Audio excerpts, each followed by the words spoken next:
솔로몬이 성전을 건축하는 그 과정을 얘기를 하고 있는데, 이걸 통해서 우리가 알 수 있는 게 하나님의 일, 하나님의 역사가 어떻게 이루어지는지.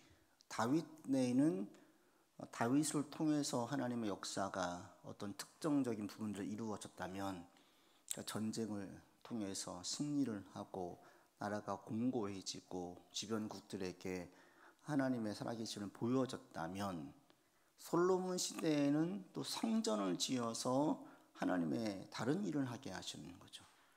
사람마다, 시대마다, 상황마다 하나님께서 이루신 일들이 다르죠. 공통점은 하나님의 영광이 드러난다라는 거예요. 다윗을 통하여서 그 전쟁의 승리를 맛보게 하고 이를 통해 하나님의 능력을 보게 했다면, 솔로몬 때에는 또 다른 일들을, 전쟁이 아닌 성전을 통해서 하나님의 영광을 보게 했죠. 그리고 지금 이스라엘 전체의 역사를 볼 때에는 누가 더 큰 일을 했느냐? 솔로몬이 더 큰 일을 한 거죠. 이스라엘 백성들에게 예루살렘 성전이 주는 의미가 어마어마하니까. 그러니까 솔로몬이 아주 이정표를 찍었죠. 그런데 오늘 본문에도 나와 있지만 이 공의 80% 이상은 다윗이죠. 굳이 따지자면, 사람에게 그 공을 따지자면 다윗이 다 해놓은 거예요. 그러나 다윗은 할 수가 없었어요. 그게 하나님의 때가 아닌 거예요. 그래서 솔로몬 때에 그 일을 하게 만드는데, 이런 것들을 보게 되어지면 우리에게 정말 필요한 게 뭐냐? 첫 번째, 하나님께서 나를 통해서 이루실 일이 무엇인가를 잘 분별하는 게 필요해요. 내가 지금 다윗 시대에 있는데 솔로몬처럼 내가 성전을 지어야지 아무리 해도 안 되는 거예요. 솔로몬 시대에 다윗과 같은 일을 하려고 해도 안 되는 거예요. 그 사람의 성정, 또 상황, 이것들을 보면서 이루실 일들이 다 있다는 거예요. 그래서 우리 가운데에 하나님께서 이루실 일이 무엇인가, 지금 내 상황에서 내가 이룰 하나님의 일은 무엇인가, 이것들을 물어보면서 살피면서 나아가는 게 매우 중요하다는 거죠. 이제 오늘 본문에 보면 솔로몬이 성전을 지을 때의 그 이제 상황들을 얘기하죠. 1번 같이 읽겠습니다. 하나님께서 성전 건축을 허락하신 시대적 조건은 어떤 의미가 있습니까? 그 조건을 우리는 어떻게 이해하고 적용할 수 있습니까? 그 두로왕 히람과의 그 편지에서 솔로몬이 이렇게 이야기하죠. 4절에 보시면 여호와께서 사방에 태평을 주셨다. 원수도 없고 재앙도 없다. 이게 뭐예요? 성전을 짓기에 가장 적기다라는 거예요. 하나님의 일을, 성전을 이루어 나갈 수 있기에 모든 환경이 다 조성되었습니다. 이 상황을 볼 때 이제 하나님의 일을, 성전을 이룰 수 있는 시기가 되었습니다. 이걸 얘기해 주고 있는 거예요. 하나님의 일을 할 때에 그 어려움을 통해서도 일이 있지만, 사실은 우리가 언제 하나님 일을 하기가 가장 좋냐면 상황이 안정될 때, 삶이 안정될 때 하나님의 일을 하기가 가장 좋아요. 그러니까 바울도 나라를 위해 기도할 때, 위정자 위해 기도할 때, 왜? 나라가 평안해야 신앙생활을 할 수 있다라는 거예요. 안정적으로. 전쟁통이라든지 국가가 어려우면 하나님께 매어 달리는 간절함은 있지만 하루하루가 위기예요. 위험한 거예요. 그래서 개인 성도들의 삶을 볼 때도 마찬가지인데, 계속 집안에 사건 사고가 끊이지 않는 그런 가정들이 있어요. 그런 분들은 신앙의 부침도 있어요. 그 시기를 신앙이 좋아서 잘 이겨내는 분도 있는데, 그 젊은 가정도 마찬가지예요. 그 남들이 겪지 않은 일들을 많이 겪는 그런 가정들이 있고, 반면에도 어떤 가정은 매우 평안한 가정이 있어요. 그러니까 우리 교인들도 마찬가지인데, 궁극적으로 삶이 다 안정되기를 바라요. 안정되어야 내가 영적인 부분에 바르게 힘을 쓸 수가 있습니다. 그리고 내 삶에 지금 안정된 게 있다면 우리가 그것을 통해서 하나님의 일을 위해 힘쓰려고 해야 된다는 거예요. 세상 사람들은 이제 안정되면 노년기에 뭐 합니까? 성실하게 살아서 큰 부침이 없이 집안채 있고 자녀도 다 컸고, 그럼 내가 노년에 이제 별로 이제 크게 근심 걱정할 게 없어요. 그럼 주로 뭐 해요? 산으로 가고 자기 취미 생활해요. 다 보통. 그때 무엇인가 하나님의 일을 해야지, 이런 생각을 세상 사람들은 하지 않죠. 자기가 수고했으니까 노년을 좀 즐기자 이런 마음이에요. 그런데 우리 하나님의 사람들은 어때요? 우리 가운데에 평안을 주시기를, 태평한 안정을 주시기를 이렇게 바라는 이유는 이것을 통해서 내 안락함을 더 누리기 위함이 아니라 하나님의 일을 이루기 위해서 우리가 그런 상황을 달라고 기도해야 된다는 거예요. 그리고 내게 그런 상황을 주셨다면 하나님의 일을 하기가 너무 좋은 상황이다. 이 사실을 알고 내가 지금 할 하나님의 일이 무엇인가를 살펴야 된다는 거죠. 그러니까 어떤 장로님 가정은 오랫동안 교편 생활한 다음에 은퇴한 다음에 선교사로 나갔어요. 그러니까 올해 지금 우리 한국에 대해서 이 K 열풍이 어마어마하잖아요. 그러다 보니까 이분이 국어 전공이어서 은퇴한 다음에 가서 한국어를 가르치는 곳으로 나가서 사역을 하다가 들어오셨어요. 그런 것들이 되게 멋진 거죠. 우리는 이제 노년 됐으니까 뭐 연금도 나오겠다, 집도 있겠다, 애들도 컸겠다, 그냥 이제 여행 다니고 뭐 해외 다니고 이렇게 즐기자 이렇게 하기 쉬운데, 인생이라는 게 정말 우리가 내일을 하루 한 치 앞도 알 수가 없는 게 인생인데, 그렇게 쉬는 시간도 필요하긴 하지만 삶이 의미 있게 채워지는 데에는 쉼이 채워주지 않습니다. 쉼은 충전과 어떤 일을 하기 위한 준비 단계이지 다른 무엇인가 일을 할 때 삶의 의미가 있고 활력이 있어요. 그리고 우리 가운데에도 그런 의미 있는 일들을 주셨어요. 그게 일들을 할 때 우리가 보람을 느끼고 우리의 삶에 꽉 채워지는 느낌이 들어요. 그러니까 이것들은 우리한테 감사할 일이에요. 그래서 우리가 세상 떠나갈 때까지 내게 어떤 일이 있다, 이게 부담이 아니라 그 일들이 내게 사명으로 알고 감당할 일들이 저는 우리 가운데 있기를 바랍니다. 그러면 마지막 때까지 그냥 무의미하게 살지 않아요. 계속 어떤 사명을 가지고 내가 열정적으로 살 수 있어요. 이전에 그 최춘선 할아버지라고 맨발로 다니면서 복음 안에서 나라의 독립과 나라가 서기 위해서 다니는 할아버지가 계셨죠. 한동안 계속 이슈가 됐었는데 처음에는 사람들이 볼 때는 노숙자인 줄 알았어요. 아닌 거죠. 집도 있고. 얘기를 해보니까 깜짝 놀란 거예요. 김무현 PD가 얘기를 해보니까 이분이 아주 놀랄 만한 그 마인드를 가지고 있는 거죠. 왜 다니느냐, 나라가 온전히 독립할 때까지 자기는 신발 신지 않겠다는. 그래서 사람들이 볼 때는 처음에는 이상한 할아버지인 줄 알았는데 나눠보니까 아주 의식이 있고 분명한 철학과 사상을 가지고 있는 분이었던 거예요. 이런 분들은 누가 뭐라고 하든지 또 삶이 어떻게 가든지 신경 쓰지 않아요. 그냥 자기는 계속 자기의 사명을 가지고 가는 거죠. 우리 가운데 어떤 사명을 주셨다, 이게 분명히 있다, 이건 축복받은 사람이에요. 축복받은 사람. 저는 우리 가운데 이런 일들이 있기를 바랍니다. 주신 하나님의 사명은 영원히 변하지 않는 거예요. 그 사명을 내가 가지고 있다, 이건 내게 축복이에요. 여러분 지금 삶에 안정이 있다면 그 안정의 기회를 나를 위해서만 쓰지 말고 주신 사명이 무엇이고 그 일들을 내가 어떻게 감당할지를 살피면서 그런 일들에 힘을 쓸 수 있는 우리가 되기를 바랍니다. 솔로몬의 지금 고백도 그래서 사방에 태평을 주신 이유가 뭐냐, 하나님의 일을 하라고, 드디어 준비해 놓았던 성전을 준비하라고 궁극적으로 그 일을 하게 만들었다는 거죠. 이번에 보시면 성전을 건축하는 그 중심 동기가 뭐로 나와 있습니까? 5절 같이 읽어보죠. 여호와께서 내 아버지 다윗에게 하신 말씀에 내가 너를 이어 내 자리에 오르게 할 내 아들 그가 내 이름을 위하여 성전을 건축하리라 하신 대로 내가 내 하나님 여호와의 이름을 위하여 성전을 건축하려고 합니다. 누굴 위해서 성전을 건축합니까? 자기 이름이 아니에요. 내가 하나 지어가지고 내 이름 남기겠다. 보통 큰 성전, 큰 궁을 지으면 보통 그들의 이름이 있죠. 이 예루살렘 성전이 세 번에 걸쳐서 지어지잖아요.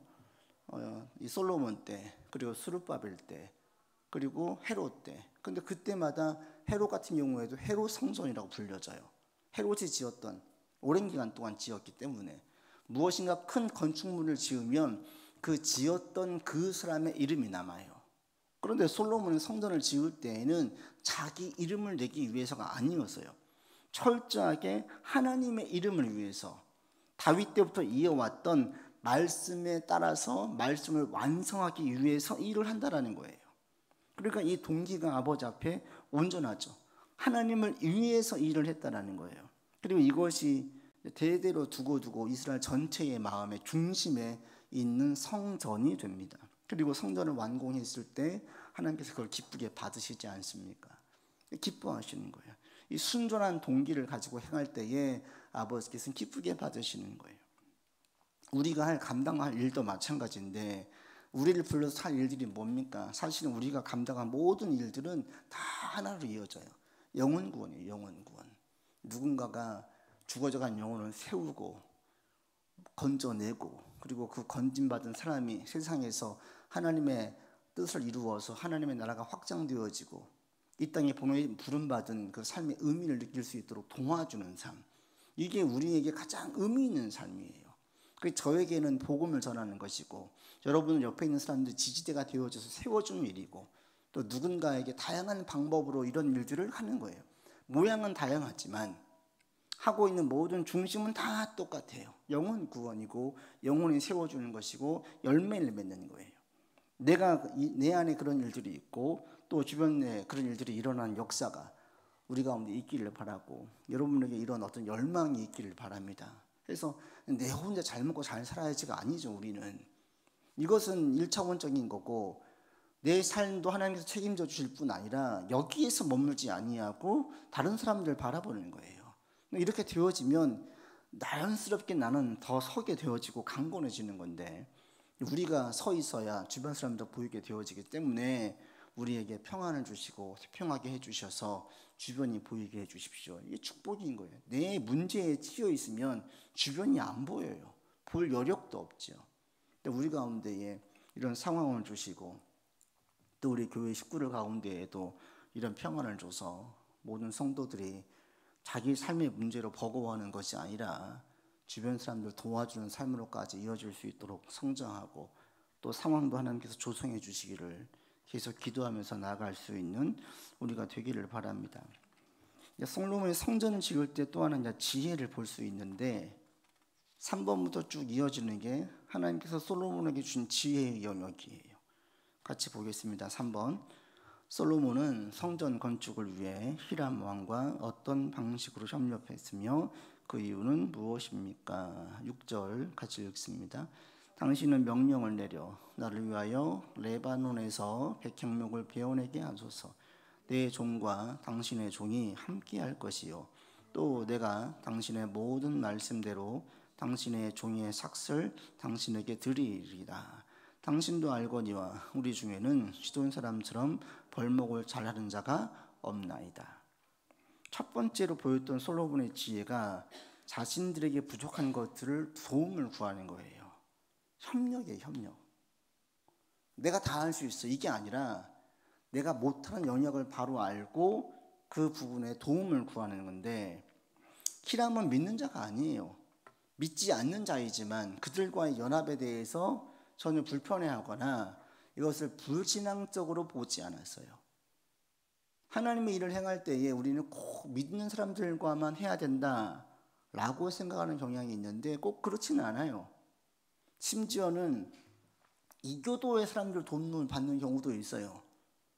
선교지에서 선교사님들이 선교할 때에 그 어떤 한 선교단체에서 병원을 건립하려고 할 때 어려움 중에 있는데 무슬림 공동체에서 의료시설을 기부한다고 할 때 이걸 받아야 됩니까? 받으면 안 되는 겁니까? 받아도 되는 거예요. 그 목적이 뭐예요? 누군가한테 받았다가 아니라 하나님의 영광을 위해서, 하나님의 일을 위해서 행할 때에 그들이 준 것은 부정한 거니까 안 하겠다. 이게 너무나 그 폐쇄적이고 너무나 편협한 사고인 거죠. 그런 관점이라면 솔로몬이 두루왕 히람에게 요구를 하면 안 되는 거예요. 다 믿음의 사람들만 불러다가 다 해야 되는 거예요. 하나님의 일은 그 제한할 필요가 없다라는 거죠. 지혜롭게 다 도움을 구할 수 있으면 함께 도움을 구하고 함께 나가고, 이런 연합에 있어서 열린 마음을 가져야 되는데 솔로몬에게 이제 그런 지혜가 있는, 이건 지혜의 영역이에요. 우리 가운데에도 이런 부분이 있기를 바라서 내가 다 할 수 있어, 이게 아닌 거죠. 그리고 또 한 가지가 첫 번째 할 때 디로왕 히람에게 얘기했던 게 뭐냐면 분명한 대의 명분이에요. 이거는 내 일이 아니라 하나님을 위한 거다. 그래서 하나님의 영역이었음을 분명하게 밝히면서 호소하는데, 두루왕 히람이 다윗과의 좋은 관계를 맺었기 때문에 이걸 그대로 받는 거죠. 그래서 그 4번에 보시면 같이 읽어보겠습니다. 히람 왕이 솔로몬의 요청에 기꺼이 응한 이유는 무엇입니까? 히람과의 협약 체계를 통해 드러난 신뢰의 중요성, 오늘날 교회 공동체와 어떤 연결점이 있습니까? 7절 읽겠습니다. 히람이 솔로몬의 말을 듣고 크게 기뻐하여 이르되 오늘 여호와를 찬양할지로다. 그가 다윗에게 지혜로운 아들을 주사 그 많은 백성을 다스리게 하셨도다. 솔로몬의 이 벌목 나무에 대한 제한과 그 다음에 그 기능공들, 그 전문가들에 대한 도움 요청을 들을 때 히람이 참 지혜롭다라고 느낀 거예요. 의외로 자기가 다 할 수 있다라고 느끼는 이 독불장군과 같은 그런 자들이 있어요. 모든 건 내가 다 알고 있고 내가 다 할 수 있어. 목사들도 그럴 때가 있어요. 교회 일을 감당할 때에 자기가 계획한 게 다 맞고 누군가의 의견을 들으려고 하지 않는, 이게 이제 젊은 목사일수록 열정이 더 뜨거울수록 그렇게 나가는 경우가 있어요. 그러다 보니까 갈등이 생기고 이전에 수고했던 분들의 모든 수고를 좀 외면하고 무시하고 별거 아닌 것처럼 말하고, 그래서 교회 안에 분쟁이 생기고 다툼이 있는 그런 경우가 왕왕 생깁니다. 이게 지혜롭지 못한 거죠.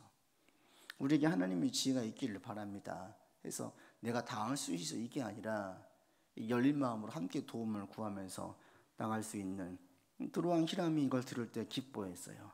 그러면서 또 한 가지는 뭐냐면 다윗과의 우정을 기억했어요. 그래서 솔로몬의 그 얘기를 들을 때에 이 솔로몬이 다윗과 히람의 관계를 언급했던 부분들도 되게 좋게 보는 거죠. 그래서 이게 또 지혜인 거예요. 우리 가운데에서 누군가의 일을 해나갈 때에 관계적인 부분이 대단히 중요해요. 관계 신경 쓰지 않고, 제가 보니까 교회의 일은 사실은 거의 8할 이상의 관계인 것 같아요. 사람들과의 관계성이 좋으면 일이 좀 잘못돼도 별로 문제가 없어요. 관계가 안 좋으면 일이 잘못되면 꼭 트집 잡고 끄집어내고 문제를 삼는 경우가 많이 생겨요. 그래서 교회는 일을 막 잘하는 게 중요한 게 아니에요. 성대하게 했는데 끝나고 나니까 서로 막 마음이 상해져 있고 어려워져 있다. 이건 잘 못한 거예요.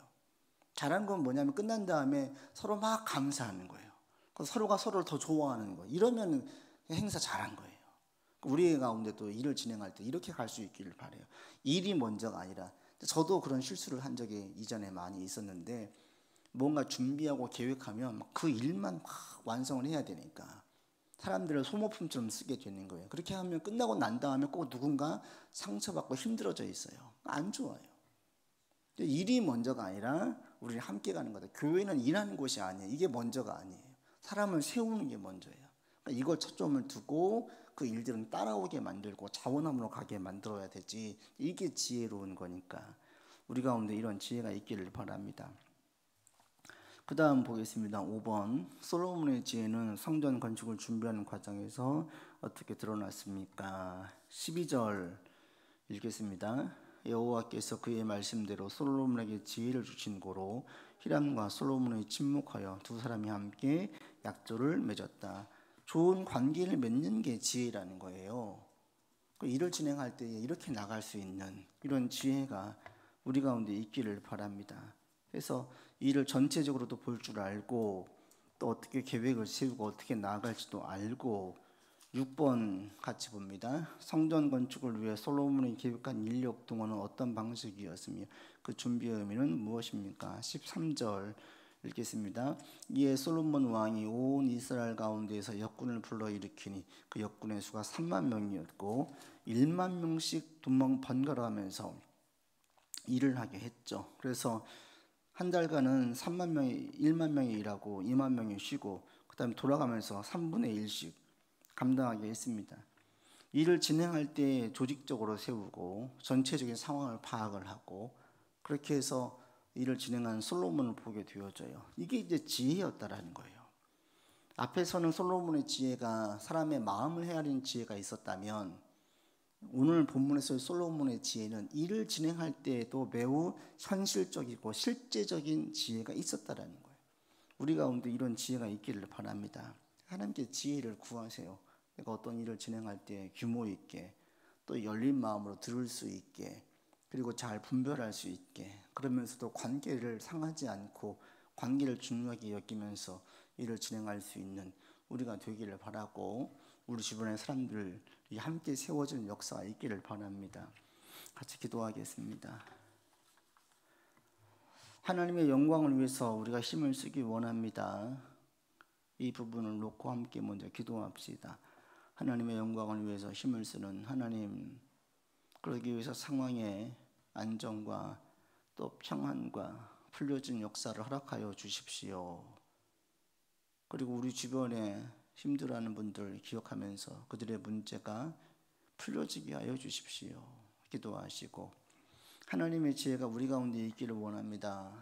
연합의 기쁨을 알고, 다른 사람들의 재능과 달란트를 알고, 나의 부족함을 깨달아서 함께 연합하고 함께 열린 마음으로 하나가 되어서 하나님의 일을 힘쓸 수 있는 지혜의 마음, 또 다른 사람들을 헤아리는 마음, 존중하는 마음도 허락해 주십시오. 같이 기도하고 마치도록 하겠습니다. 아버지 하나님, 하나님의 지혜를 우리 가운데 주시기를 원합니다. 하나님의 영광을 위해 힘을 쓰는 우리가 되게 하여 주시옵소서. 아버지, 하나님의 영광을 위해 힘을 쓰는 자 되기 원합니다. 하나님, 나만을 위한 어리석은 자 되지 않게 하여 주시옵소서. 주변을 볼 수 있고 함께 갈 수 있고 전체의 상황을 고려할 수 있는 우리가 되기를 원합니다. 아버지, 인도하여 주시옵소서. 하나님, 이끌어 주시옵소서. 주님, 나의 부귀 영화가 아니라 하나님의 영광을 위해서 힘을 쓰고 사는 우리가 되게 하여 주시옵소서. 아버지 하나님, 지혜를 주시옵소서. 아버지, 지혜를 주시옵소서. 하나님의 지혜를 주시옵소서. 하나님의 지혜로 감당하는 우리가 되게 하여 주시옵소서. 처음 우리 주변에 불안정한 삶을 살고 있는 이웃들이 있습니다. 안정을 주시고 평안을 주시고 해결하여 주시옵소서. 하나님, 그들이 신앙 안에서 질문에서 열심을 내며 나아갈 수 있도록 인도하여 주시옵소서. 주님, 함께해 주심으로 어리석은 행동을 하지 않게 하시고 주님의 일에 힘쓰므로 안정을 추구하는 자가 되게 하여 주시옵소서. 아버지, 도와주시옵소서.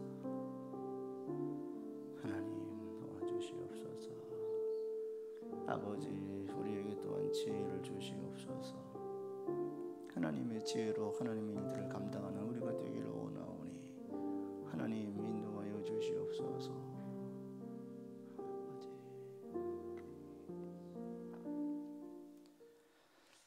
이제는 우리 구주 예수 그리스도의 은혜와 한이 없으신 하나님의 사랑하심과 성령의 교통하심과 교제하심이 하나님의 지혜로 하나님의 영광을 위해서 힘을 쓰길 원하는 주의 백성들 위해, 그 일들을 이루기 위해서 삶의 평안과 안정을 추구하는 모든 삶의 자리 위에 이제로부터 영원토록 함께 계시기를 간절히 축원하옵나이다. 아멘.